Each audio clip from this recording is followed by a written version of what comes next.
الحمد لله القائل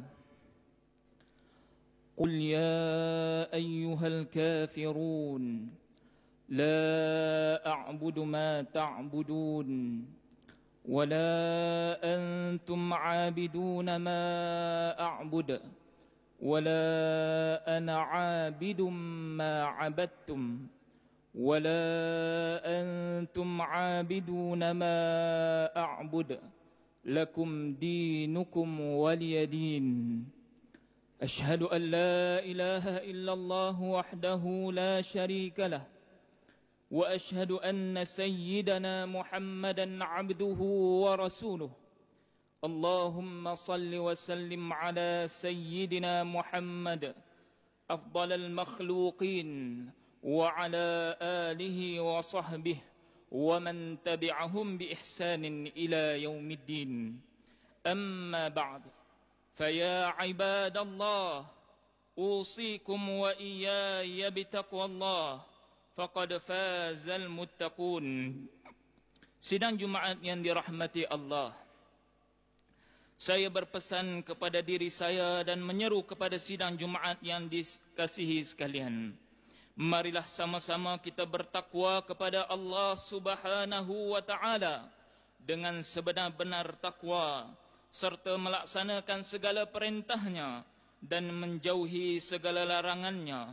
Mudah-mudahan kita mendapat keberkatan hidup di dunia dan hari akhirat.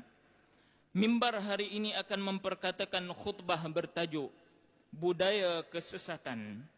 Sidang Jumaat yang dirahmati Allah, budaya menjadikan Valentine's Day sebagai perayaan diminati untuk diraihkan bersama kekasih amat menggusarkan kita sebagai umat Islam.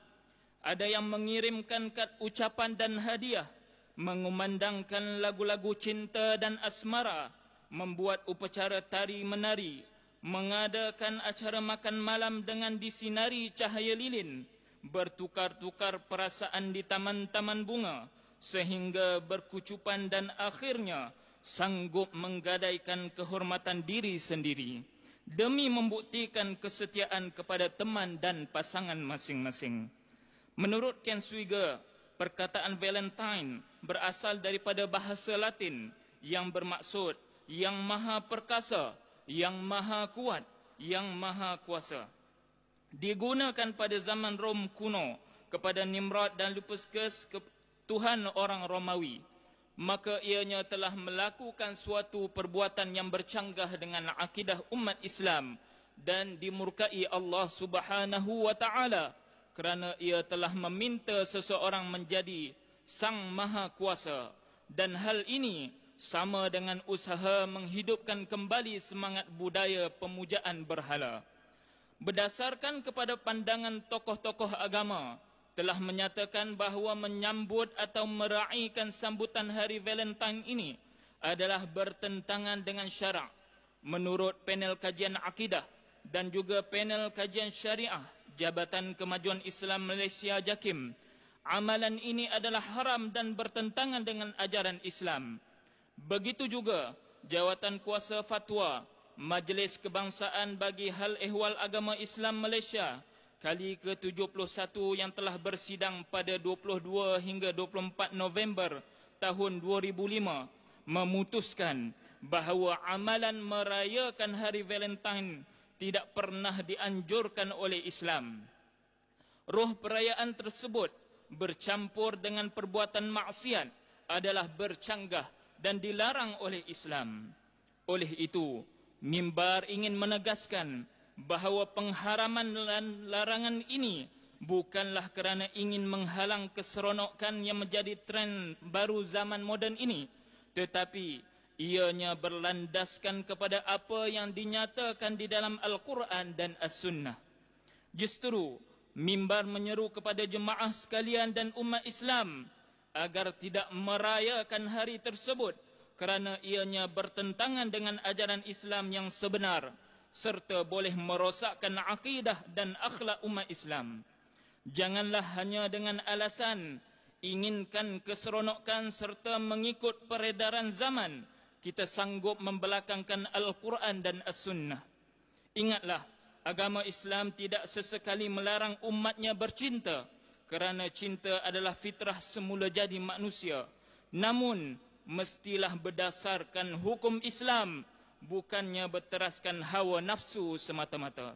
Sidang Jumaat yang dirahmati Allah, persoalan besar timbul. Apakah yang menyebabkan gejala negatif seumpama ini terus berlaku?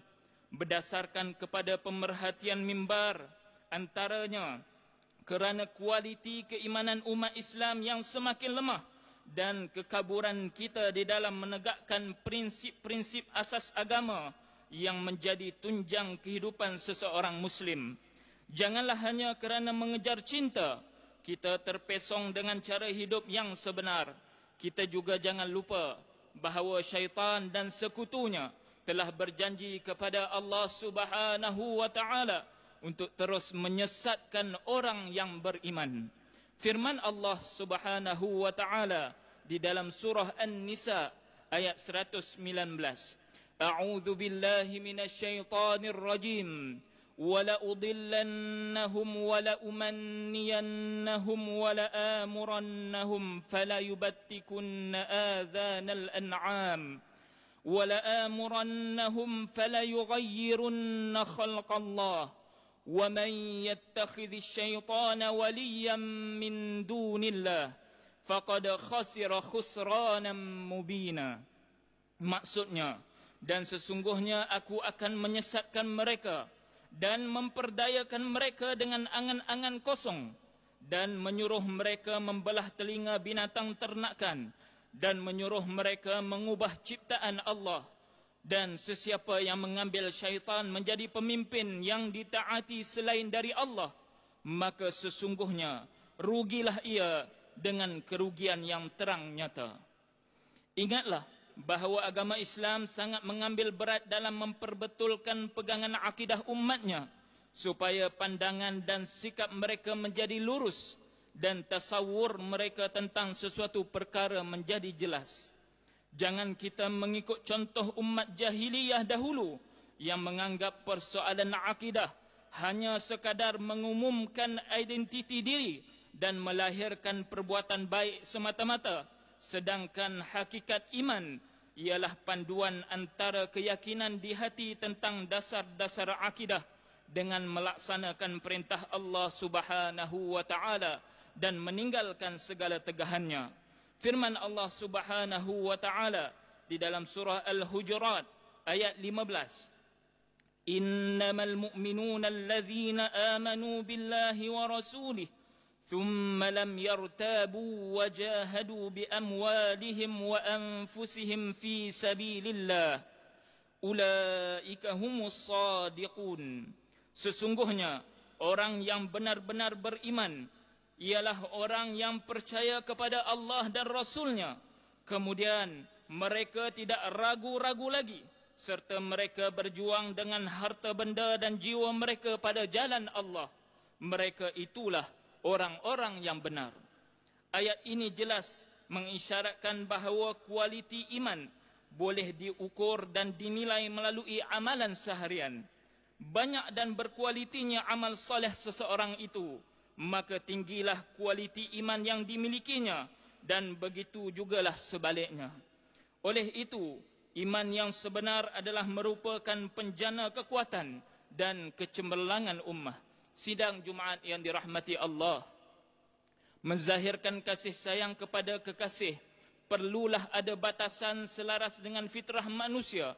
Kasih sayang di antara dua jantina berbeza tidak boleh hanya dengan janji manis di bibir, tetapi ia perlu diikat dengan satu ikatan akad yang mampu menyimpul ikatan kukuh bagi menjamin zuriat, akhlak dan pribadi yang dinamakan sebagai perkahwinan. Rasulullah sallallahu alaihi wasallam bersabda yang bermaksud, wahai golongan pemuda, sesiapa yang berkemampuan untuk al-ba'ah, yakni berkahwin, maka hendaklah ia berkahwin kerana sesungguhnya perkahwinan itu lebih menundukkan pandangan dan memelihara kemaluan.